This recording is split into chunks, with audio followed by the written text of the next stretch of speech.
Heat up your frozen dinners, grab your TV tray, and settle in for another episode of the Plus Platoon, your podcast for all things Disney Plus, brought to you by Disney Plus fans. Watch along with us every week as we cover all the new, the old, the good, and the bad on Disney Plus.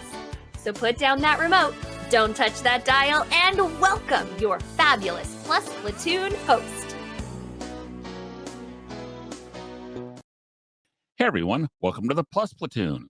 We're a Disney Plus fan podcast that gives honest, spoiler-filled reviews of movies and shows on Disney Plus. We look at new releases, coming attractions, and we'll even go back into the vault to revisit some of the classic Disney that's on the platform. Make sure you're subscribed and you will never miss a moment. I am going to bring in my girl, Kate. Kate, good to see you this evening. Oh, brother, it's so good to see you. And you know what? I love Genie Plus too, so... I think it's great. At time, when it works. When it works. Yes. When it works. When you know how to work it. Yeah. Next, we've got Pete. Pete, glad to have you with us. Hey, everybody. And I have to say, I would not listen to a Genie Plus exclusive podcast. No. Can you imagine? Can you imagine? Oh, no. Well, I'm sure they're out there. But for sure. Not for us. So. And last but not least, we've got Steve. Steve, glad to have you with us. Ivan. Yeah. What does that mean? Guys, if you have not already, please like, subscribe, share. So that way, whenever we're talking about stuff that you're interested in, or even if you're not interested in, you just want to hang out with us, when the new shows come out. So this week, we have a new documentary that came out on St. Patrick's Day. It is Bono and the Edge, A Sort of Homecoming with David Letterman. Okay? And essentially it follows the two of the main singers of U2, Bono and the Edge. And this was very shortly after the pandemic. This was early 2021, late 2020, early 2021, where as the pandemic was there, they had time to sit and think about what would I change about all of our classic songs. And so they changed some lyrics to a few of them. They changed the rhythms to some of them, definitely changed some instrumentation in a couple of the concerts that they did. And for some reason, they dragged David Letterman along. But Pete, as probably the biggest U2 fan of the group, did fans find what they were looking for? Yeah, I am definitely a big U2 fan. I started listening to them in high school, and to date myself, that's when the Joshua Tree came out, when I was in high school. So, it was, I've been a fan since then, and have only recently, last few albums I didn't get, but I still listen to them quite a bit. I've seen them twice in concert. I got my concert t-shirt on today. And so I kind of enjoyed this. I admit they're not particularly a band I care that much about their background, but I thought the way they presented this was in a way that certainly was interesting to fans. It got into a little bit of the history of the band, kind of what they're doing now. It played some of their songs, but it wasn't purely a concert film. And then we got a little bit of David Letterman in there too, which we'll talk about here in a little bit. We're going to talk about that in a little bit, but yeah. I think the stuff with Bono and the Edge was very interesting. It would have been a little kind of nice to see the other two guys that were in the band, but I guess they were either off doing something or they just chose to ignore them with that. Well, they acknowledged them. So, but I liked the versions of the songs. I didn't think they were super different. There was a couple that they rewrote the lyrics, but I don't know. I'm not that big with bands going back and re-recording their songs with different instruments and things like that. It's like, yeah, you already did that. Give me new songs. I am mostly in agreement with that. However, Hanson redid all their stuff it's called Hanson's string theory, the Bop song that, you know, everyone drove everyone nuts. Right. If this had been the original version of it, I would have loved it. So I had not heard of this, but I'm a big Hanson fan, so I'll have to go look this up. I'll send you the link. Please do. Is it on Spotify? If it's on Spotify, I got it. So I'm curious to hear what everybody else thinks, because I know that I was the biggest U2 fan of the group. I don't really even know if any of the rest of you particularly even like their music. So, Steve, what did you think of the show? I'm not a fan. Oh, I would say I knew who they are and I recognized the music. For me, it was meh. Like, who are these? I mean, I recognize the people. I mean, heard some of the backstory, that knowing that they've been together like over 50 years and that they're still going. I found that fascinating, and how they navigated all of that.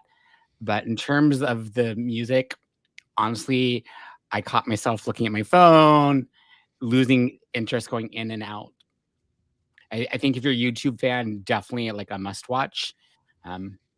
Otherwise, probably can skip it.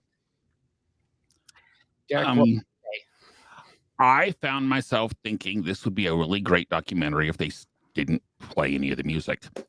I loved the part where I loved the discussion with Bono and The Edge and Letterman. I loved hearing their background, how the band got formed. I loved, you know, being kids in Ireland. I loved that. Just don't play the music. Because, well, I'll get into that here in just a little bit. But, I mean, the documentary was fine. Again, if to really enjoy it, I was like Steve, sorry. I was looking at my phone.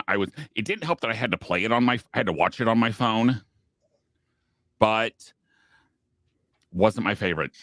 Kate? Yeah, and I have to, before Kate goes, I have to say, even watching it as a fan, it opened with about 10 minutes of documentary, and then they went to the concert and they played a song all the way through, and I was like, oh, I hope this just doesn't become a concert film, because I was thinking that people would get bored by it, and it didn't. It was kind of like halfway in between. So sorry, Kate, I didn't mean to steal your No, spotlight. you're good.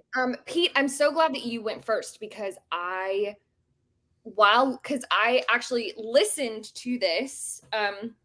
I had it playing. Don't worry, everyone. I wasn't touching it. It was on the passenger seat, but I listened to this while I drove home from a talk today. And in my head, I was thinking, I think if I was a big U2 fan, I would really like this. And it got me thinking, who would I like? Because I don't know. This is how much I don't know U2. I know some U2 songs, but I kept going, man, I thought that this song was a U2 song. And I looked up like 3 different songs when I got home, and they were all Red Hot Chili Peppers. So I was very wrong. I was very wrong. Welcome to the millennial of our group. Very similar era. The Red Hot Chili Peppers were maybe a little after U2, but about the same time. Right. So I am a huge David Letterman fan. Okay, huge might be an exaggeration. I really enjoy David Letterman. He has his own show called My Next Guest Needs No Introduction, and I really enjoyed those shows. They came out during the pandemic. Okay, and so Kate, we'll lead on and go ahead and lead on into this. Oh, I'm so sorry. I didn't mean to jump ahead. Without Letterman. So yeah, I really enjoy David Letterman, and so and I did enjoy. So to answer the first question, I did enjoy the documentary side of this show. I thought it was very interesting to hear how they essentially came to America as a Christian band and then were like took over the rock scene or whatever. And I loved the section that was essentially in the pub where they sang like the really like the big Irish song. I loved that. Yeah. But it just felt like, especially when the songs were inserted, it just drug on. But I think that's because I'm not super familiar with some of the songs they were playing. And had it been, because then I was sitting thinking, oh man, who would I have actually enjoyed listening to the songs of? And the first one that came to mind was Garth Brooks. I love Garth Brooks's music. I think he is iconic. I think he has a great story of his career and his first marriage and second. Like, so that is one where I would have listened to his story, but then I could have also gotten behind listening to his music. Celine Dion is another one. I could have listened to. Aerosmith is another one. So that would never be on Disney Plus. That might be on Hulu. Right. But so anyway, for the question of should this have been done with or without Letterman, I thought Letterman was a fantastic addition to this. I think he is a brilliant interviewer. He does it in such a I love watching him interview people. I think he does it in such a genuine way. I personally really like David Letterman, and if he had not been a part of it, I think it would have made this even harder for me to watch. I didn't hate it, but I think it would have made it harder for me to watch. Pete, what about you? Yeah, I mean, David Letterman was also that era when I was younger. It was essentially late night was Johnny Carson or David Letterman, and when you're Letterman, when you're like 18, you're not that into Johnny Carson. When he's like 70, so it was definitely I was definitely a Letterman watcher growing up, and it was kind of neat to see him because he's been gone for a while, not doing too much. And I thought that parts where he interviewed were very good. I was okay with the parts that focused on him. I just thought it was weird the way it sort of at times became a David Letterman story, as opposed to being David Letterman interviewing you too, especially right at the end where they show him like going into the water and everything like that. And it's kind of like, oh, it's like agreed. David Letterman had this epiphany and he went to Ireland and blah, blah, blah. And it's just like, it doesn't really fit with the rest of it. I didn't mind the David Letterman stuff. As I said, I've always found his kind of self-depreciating humor enjoyable. And I mean, he's not for everybody, but it was fine. I do like the with or without David Letterman pun there that you did. Huh. So I appreciate that. But I will say with David Letterman, I thought he worked fairly well. What about you, Steve? I have to agree with Kate. I think he was the perfect person to interview these people, because I was thinking today of other people, and I think I guess when it pulled off, he has just this charm of this very like friends sitting down and talking and stuff. Like all the other tidbits, like you mentioned, Pete, where like, okay, they're here, sort of classic David Letterman, sort of that little funny little bits with people around him. But did they really need those in the documentary? If they were pulled out, would we still have the same thing? Like, I thought he was very charming. I mean, I haven't seen him in years, but like, I can't think of anyone else who would made it as interesting when they're interviewing. Derek, what would you say?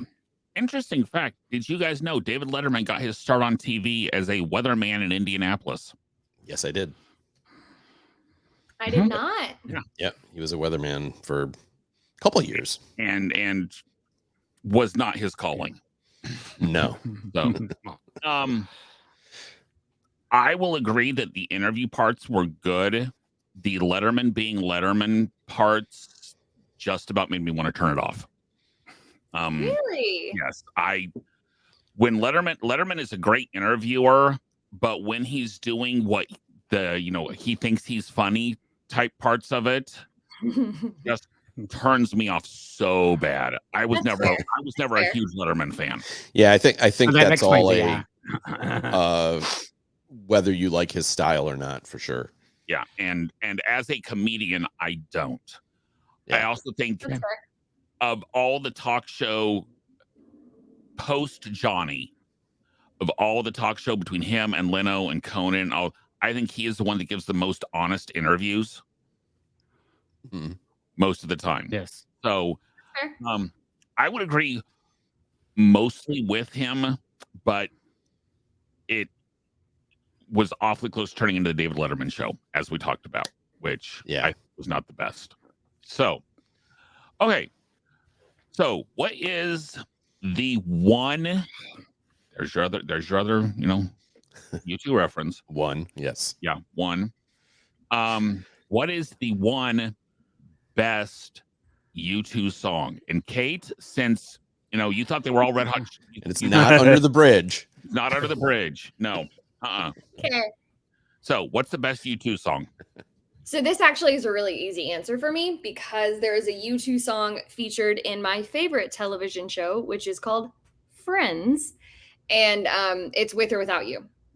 It's when Ross and Rachel break up, and Ross calls to dedicate a song to her on the radio, and it is U2 With or Without You.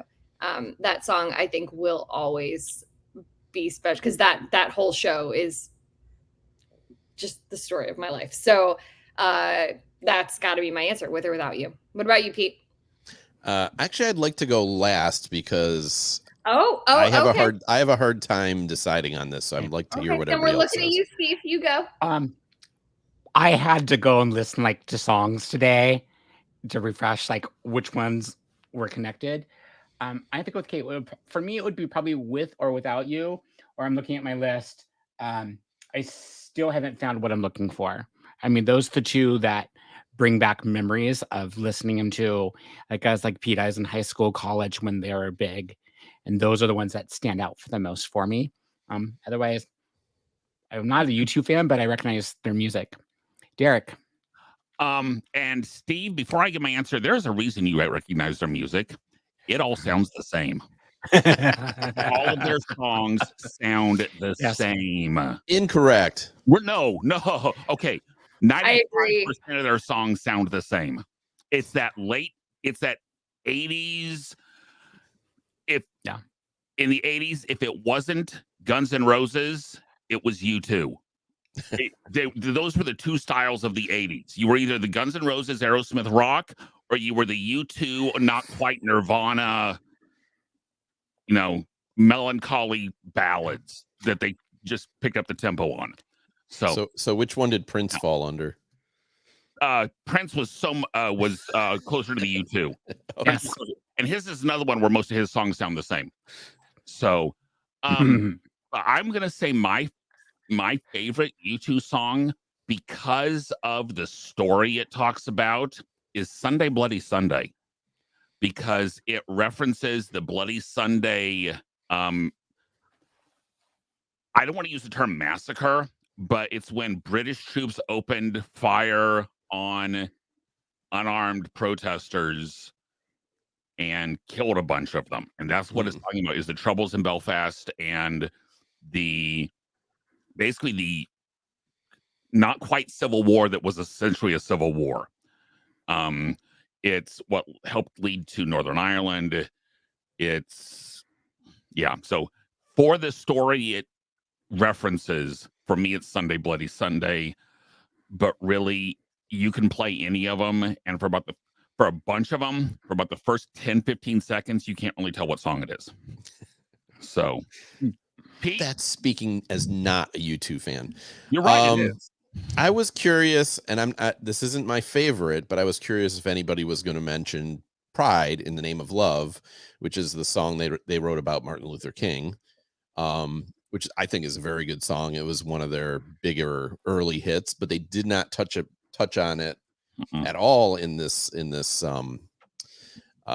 documentary. But two of you mentioned songs from Joshua Tree, and Joshua Tree is one of my favorite albums, period. It's probably in my top 10. And so I have to pick something from that. And I was considering With or Without You, but I just love the opening. You can copy me, Pete. It's okay. No. It's not my favorite, is what I'm saying. It's definitely up there, but I love the opening of Where the Streets Have No Name, which I think they also played in this. They did in this show almost in its entirety. Yeah, it just to me is a very joyous song, and so I love the way that kind of builds from that little and then it just keeps building, and then Bono comes out with I Wanna Run. So that song almost gives me chills. So that's my pick. Kate. So I have a question for the group. Mm-hmm. That if you could, kind of what I said earlier, that if you could have your pick of an artist or a band who would have this documentary plus not a full concert, but some songs put into it, who would you want? My answers would be Do they have Garth to be Brooks alive? or Celine. Do they have to be alive? Do they? Well, if you want the interview. Yeah, I mean, Okay. yeah, I would say they have to be alive. What do you think, Pete? Do they have? Are you asking me who I would Yes. pick? Yeah, we'll just go around the circle. My favorite band is Talking Heads, and they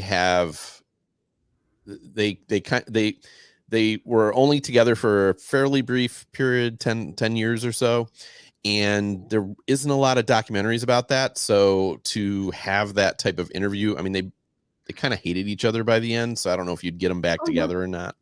But that would be what I would be interested in. So what about you, Steve? Two that come to mind, like I'm going back to like high school, would be Bon Jovi or Duran Duran. Those were the two big, like my circle of friends. Those are the two like really big groups. Yeah, I'm probably leaning more towards Bon Jovi because just of all like similar of all like the extra community. Like I know he has his like kitchen that he does. I'm just the backstory on where that came from. He acted in. The movies he was in. So. I didn't know Bon Jovi was in movies. Yeah. All right, Derek, what about you? My initial response is one that's been done a bunch, but was my initial response was Paul McCartney. Just because, and then, but not so much Wings but more of the Beatles classic stuff. And you talk about his interaction with all the, his marriage with Linda, and then his marriage with his new wife, and all the it's the word, organizations that he's involved with and causes he supports. The other one that came to mind for me was the Eagles. Because so there's a really good Eagles documentary out there that kind of does this. I forget what it's called, but it's like 4 hours long though. Wow. Yeah, it's really long, but it's the Eagles. I don't think that's the name of it, but maybe it is. But there is an Eagles documentary out there that's really good. That's similar to honestly, you only got to watch the first half because the first half is about the original years, and then the second half is like when they started to Clint Black and all that group. Well, they started to get back together and just to make money. See, here's the thing. I don't think that the concert side of it is needed. Like there was in any band. I know Beyonce came out with her Homecoming documentary a while back, and I love Beyonce, but I didn't care for the concert because I think it was when she performed at Coachella. I didn't care for the concert side of it. I wanted to see the backside. I wanted to hear the documentary. I wanted to see the rehearsals. So I don't know if a concert, and this is me throwing myself under the bus, I don't know if a concert would work for any band. I don't know. I don't know. I don't think it does. Which I think want the documentary side. Which I think is part of the reason the Indina Menzel documentary, that the concert was the weakest part of that. Yeah, agreed. Agreed. Most documentaries like this, most of them, the concert is the weakest part. Agreed. See, I don't agree with. Okay, I don't agree with that about that because, like, I'm missing my kid's soccer game.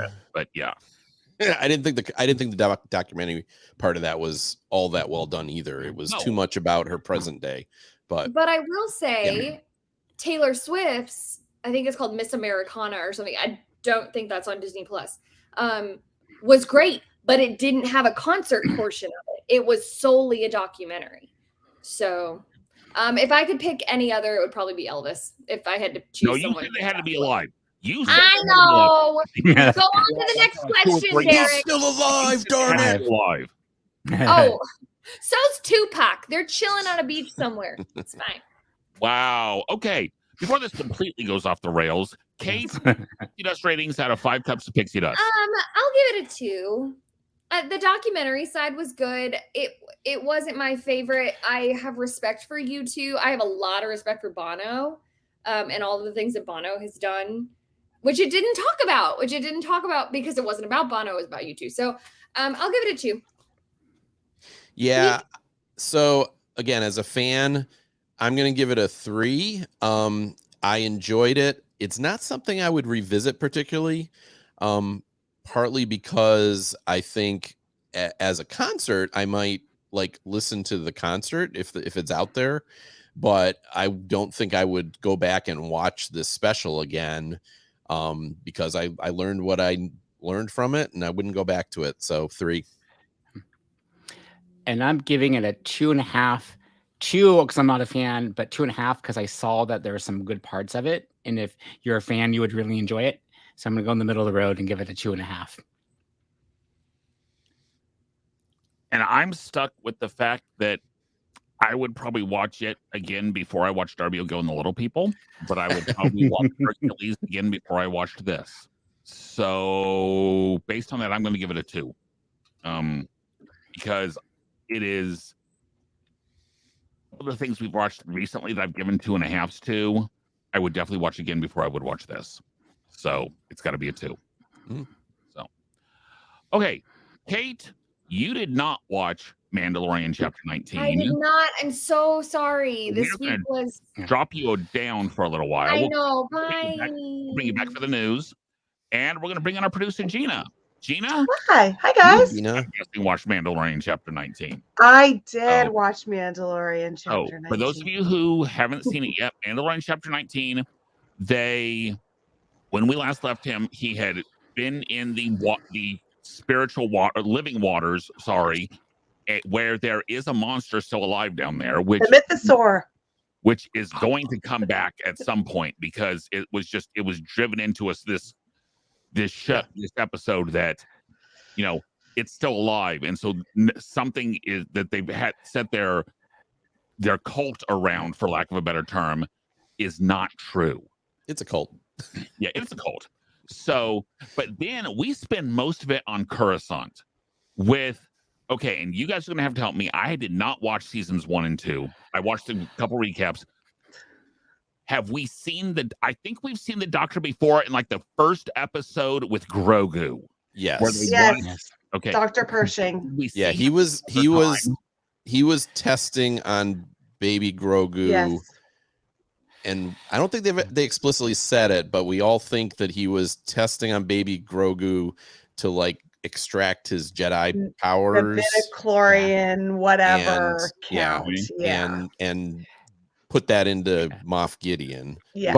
The big bad for the first 2 seasons. But he was also working. His big research he wanted to work on now was cloning, which if you've seen the 7, 8, and 9. Cloning comes in huge there, which confuses me a little bit because they have cloning because all the original stormtroopers are clones. Yes. They're all Boba Fett. Yeah. Originally, they were all Boba Fett. Yeah, they're all Boba Fett. He is doing that. And long story made shorter. He wants to go to these old Star Destroyers to get a medical device so that he can keep going on his cloning journey, for lack of a better term. And a girl from Moff Gideon's ship is going with him, has really set him up. And at the end, instead of just helping him remember, she completely scrambles his brain. We assume by cranking the dial all the way up, she has completely scrambled his brain. Right. Not to 50. I did scream that out loud. Princess Bride reference. I did scream that out loud. Very much a Princess Bride moment. Yeah. So, Gina, thoughts on Chapter 19? Oh, the beginning and the end were amazing, and I did not care about Dr. Pershing or Ella Kane at all the whole time. Why?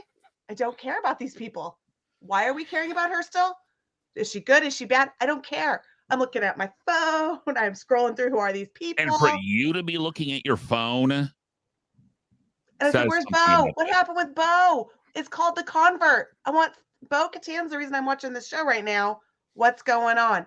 So I loved the beginning and I loved the end. We converted Bo Katan. The middle, we could have done, that was 45 minutes of my life that I didn't need. No, the Bo Katan convert thing, I'm like, ooh, this is good because I don't know what's going on with her. Yeah. All I could think of was, who got their Andor in my Mandalorian? Because I'm not to 50, yeah. That whole middle section felt very much like something out of Andor, where it's like you're not quite sure what's going on, you don't know where it's going, it's moving kind of slow, and then at the end of it, I was like, why did you show? Andor had a lot of like the bureaucracy of the the Empire or whatever, but this talked about the bureaucracy of the New Republic. And then I got confused on the timeline. I'm like, wait, where are we? Because that was me too. I'm like, when are we? There's no Empire. We don't necessarily know when we were. Right. Well, we're sometime after the original 4, 5, and 6. Jedi. We're after Return of the Jedi. So there is supposedly no Empire. So I'm like, what is going on? Right. So these are all, I thought it was kind of interesting. You have this concept of like, okay, if you think about it, America did this with some of the Nazi scientists, and after World War II, they basically said, hey, we're gonna, just because you were working for the Empire, all the German rocket scientists, essentially. Right. So just because you work for the Empire, we're not gonna like kill you. We're gonna have you come and work for us. And there was kind of this apartment where it was all former Empire people. Yeah. And you could see, I couldn't tell if the scientist guy really wanted to be good. You immediately knew that the woman was going to screw him. I don't know how anyone couldn't have seen that coming. Now, I didn't know that she was going to be working for the Republic, but I definitely knew she was going to. We were just like, well, when's she going to screw him? But yeah, unless something interesting happens in a future episode, this was to me. Well, that was my question. Detour that didn't 40 minutes though. Come on, I need 40 minutes. What is this setting up? And then don't know. And do we care? I rewatched the opening credits again, and they went so quick with really no explanation who these people were. I mean, I figured it out by reading recaps. I went, oh, okay. Yeah, I mean, I watched the first 2 seasons and I didn't know who the woman was. I mean, I remembered the scientist guy. For her slightly, but I had to look her up. Yeah. I look at both their names. I'm like, I don't know who these people are. So I didn't know the doctor's name, but I remembered him from the first season being the one that was testing on Grogu and wasn't thrilled about it, but he was doing it anyways, which, anyways. I was fine. Yeah. I was fine with the cliffhanger, like, okay, what's going on? Because I watch other shows where it sort of ends in a cliffhanger. Right. As long as they pick it up next episode and quickly answer what's going on. I'm still waiting for Grogu and Mando and all of them. Just very much Star Wars, have you? Well, I have. I'm hoping, but I was waiting for Mando to show up in the middle of the episode. Like, it's going to tie together, isn't it? Yeah. Nope. I don't. No. Nope. What they might end up doing at the end of this, only 8 episodes, so they wasted a whole episode on this, is getting that midichlorian count from Grogu. I think that's the only possible. Yeah, I don't know. Or it's setting up the return of Moff Gideon or something. Yeah.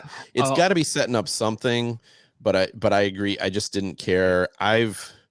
This season is definitely he's still out there somewhere. Who? Yes, Moff Gideon. So okay. Supposedly he's in prison. They even mentioned it, I think, in this episode that he's. Is it the same? Well, it makes me wonder if Kane then is working on from the inside. Is she actually trying to still work for Moff Gideon? Well, that's what I was thinking, that she was going to be working for Moff Gideon the whole time, and then as I said, I was surprised to see she was working for the Republic, but maybe she was still working for Gideon. I don't know. Maybe the doctor knows something, and they had to fry his brain so he can't talk. Yeah, I don't know, but it didn't. Don't care. it seemed at minimum it could have been told in a much shorter, 10 minutes? that story could have been told in 10 minutes. So I don't know. This season so far to me has not been very good. It was bad. I don't know what you think, Gina. I just like Bo-Katan. Yeah, I liked parts of the second episode quite a bit. I just like Bo-Katan. So anyway, sorry, Derek. Oh, it's my turn now? Okay. Yeah, sorry, I'm laughing at Kate in the background. So she's having a whole lot more fun than I am because I just don't care. I really this season so far could have been done in one episode. I agree. Yeah, these 3 episodes could have been one 35-minute episode. Yeah, the first episode was mostly a waste, and this episode was mostly a waste. And because you know that Bo-Katan is not going to follow the whole creed. You know it's not going to happen. You know it's setting up. Who's the dude in the blue? The blue Boba Fett, super huge dude. The Rock in blue. Do we know what his name is? I don't know his name. We knew what his name was. It's Viz something. Oh, yeah. He's still not a big. Yeah, he fought Mando in Book of Boba Fett. Was he the one that fought Mando for the Darksaber and didn't win? Right. Okay. Yes. Because trouble. Because they set it up this whole episode, and they set it up the first episode that he's going to cause trouble somehow. And I'm sorry, if Bo-Katan doesn't end up with the Darksaber by the end of this season, this whole season's been a waste. 1,000% true.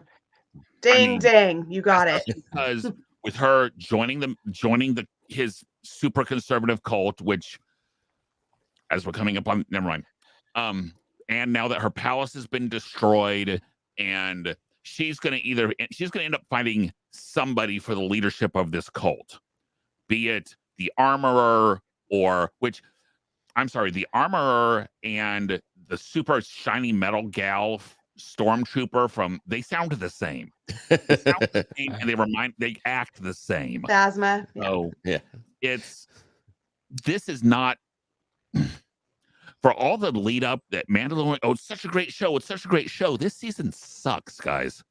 I completely agree. I love this. I loved the first season, and the second season wasn't quite as good, but it was also really solid. And I love this season has been. And something's got to come of Grogu starting to talk.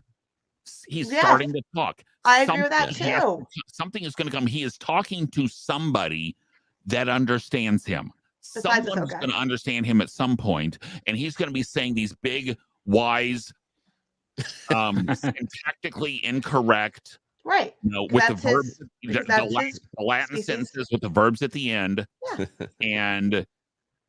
but that is a part that they talked about it in the first episode, and then he's been talking a little bit. That's something that's going to have been important this whole time through, because that's like one of those where it's the murder mystery and it's the character that's just here and there and there and there, and all of a sudden at the end they're super big and important. Yes. So. No, that's what I want. I agree with you on that. I agree with the Darksaber going to rightfully to Bo-Katan. And I want to wrap this up so we can go to Ahsoka, because Ahsoka, and that's a whole other show. Yeah, I'm very disappointed in how it feels like. I mean, I don't know how it's gonna spin out, but it feels like they had 4 episodes worth of ideas and needed to make it 8 episodes. Yeah, and they had 4 30-minute episodes of ideas. Yeah. And this one was like almost an hour, and I was so bummed 40 minutes of it was these people I didn't care about. Yeah, 40. I kept looking. 40 of minutes. all the things I had to watch this week, I'm sorry that this was I'm with Gina. More Bo-Katan. More Bo-Katan. Yes. More Katie Sackhoff. Thank you. Yeah. More Mandalorian. I mean, granted, Boba Fett was better when Boba Fett was on screen. Yeah. Mandalorian is better when Mandalorian is on screen. Yeah, for sure. He's too busy with The Last of Us. That's my guess. Andor was better when Andor was on screen. So, But my guess is he's busy with Last of Us, so he's like, whatever. I'm all over the tube. You guys can see. Well, they hinted strongly that he was not there a lot in this season. Him he's being doing the other Pedro show. Pascal. Yeah. That they just had stand-ins for him, and he did the voiceover. Yeah. So because he was shooting Last of Us. Yeah. But I don't think that's the problem with the show. I think the problem with the show is that it's bad, boring. It's boring, and just focus on Bo right now. You can't do anyway. Okay. Let's bring Kate back in, and we've got some Disney Plus news. She looks excited. Kate, what do we got this week? Listen, I was very intrigued by your all's conversation, but there may or may not have been a puppet show going on to. There was. I saw it. Still There standing. was. And you almost got pulled up because it was more interesting. It had in the music in conversation, my head and everything. So, all right. In the Disney Plus news, multiple Marvel shows have had their release dates removed, replacing with coming soon. This follows previous announcements that Marvel will be slowing down their production and release schedules. To the point of every TV show has had their things simply coming soon. There are no release dates. The only thing that they think is coming out is the Secret Invasion and Loki season 2. Those are the only two things they think are probably coming out this season. But this year, but there's some questions even on those. So So moving on, Willow, which was mostly panned on this show, will not receive a second season. I don't think any of us are mad about that. No. Boo-hoo, boo-hoo. Yeah, I don't. Yeah. A 4-part series, Ed Sheeran, The Sum of It All, will be coming on May 3rd to Disney Plus. This would be hit or miss. We will not be covering that on this show. I'm sorry. 4 parts on Ed Sheeran. I only get one thing on YouTube. Yeah. I might watch this. We'll see. Miley Cyrus also just came out with a Yes, she did. We will not be covering that. I'll watch that one. I really like Miley. I'll watch that one. I would have watched that if you had asked us to. Yeah. Look for that on the next upcoming What Are You Watching series. I'll watch it. Perfect. For the first time, a new show, Flamin' Hot, will debut on both Disney Plus and Hulu at the same time on June 9th. The show follows... Go ahead. No, you go ahead. The show follows the story of creating this unique snack. This is seen as a potential test balloon for combining the services. And my gosh, we will never be reviewing this movie on Disney Plus. Is it a movie or is it a show? It's a movie. It's a movie. Is it a mockumentary? No, It's a new show. It's a biopic of. It's the biography of Hot Cheetos. Hot Cheetos. What? Yeah. I thought it was a mockumentary. No. It should be. It should be. That's a. But if we're gonna watch a mockumentary, we're watching this as Spinal Tap. So no, but I know. But do a mockumentary about Cheetos. No, wasn't that a show on? I forget what one of the cable networks had a show about the history of food. Yeah, there was History Channel had the Food That Built America, which trust me, flaming hot Cheetos were never there. If you have a preteen or teenager, between flaming hot Cheetos and Takis. What's a Taki? What's it? You're better off not knowing. They're flaming hot Cheetos on crack. Delicious. Well, they're the ending. Red fingers and all. Our Mandalorian. I have a teenager, and she does not eat either of these things. So it's preteen. Well, then you are lucky. Excellent. Okay. I guess she's approaching 20, so that's probably why. Yeah. That's it. She's come to her senses. Anyway, and finally in our Disney Plus news, Star Wars Young Jedi Adventures will be released a week early, premiering on April 26th. This animated shorts will follow, shockingly, adventures of younglings under the instruction of Yoda. That's it for the Disney Plus news. Because just what we needed, another animated Star Wars. No, it's based on a book that I have for the class. It's really cute. It's very easy read. It's very geared towards 7 and 8 year olds. It's Jedi babies. Yeah, they're super cute. Instead of Muppet babies, it's Jedi babies. Yeah. All right. Excellent. Next week. So the planned official opening date for the Tron Light Cycle run at Magic Kingdom is April 4th. So next week we are watching the original Tron movie, the movie from 1982. It is not the remake that has come out recently. It is going to be the original story from 1982. The newer one is not a remake. It is a sequel. It's a continuation because Jeff Bridges is in there. Yeah. So, yeah. But, I mean, it has a very, very young Jeff Daniels. Yeah. Jeff. No, Jeff. I thought it was Bridges, but Bridges. Daniels. It is Bridges. I was right. Jeff Okay, Daniels I was like, right. Yeah. Jeff Daniels might have made it a better movie. So Jeff Bridges. I liked it. So that's what we're watching next week. We will all be going into the grid on that one. Guys, we actually have a couple shows coming up where we don't have anything planned. There's no big releases coming out. If you have suggestions, please email us at plusplatoon@gmail.com. We would love to have your suggestions on what to watch. And if you want to be on the show, let us know. We've got new shows Thursdays on YouTube and all major podcasting services. We are everywhere: Twitter, Instagram, Facebook, YouTube at PlusPlatoon. And Gina, Pete, Kate, Steve, thank you so much. Thank you to our listeners, and we will see everybody next week. Bye, guys. Bye. Howdy, howdy, howdy. Thanks for watching this week's episode of the Plus Platoon. Be sure to subscribe to the Plus Platoon podcast to keep getting great content each week. Then head over to Apple Podcasts and leave those 5-star reviews as they help make the Plus Platoon visible to even more Disney Plus fans. Also, go to YouTube and like and subscribe to the Plus Platoon channel, where you can watch all future episodes live.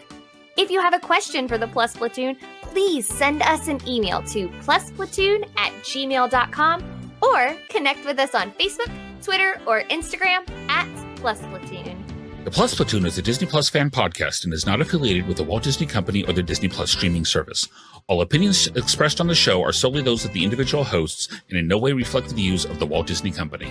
Thanks for watching, and be sure to stay tuned for next week's episode because the Plus Platoon is to be continued.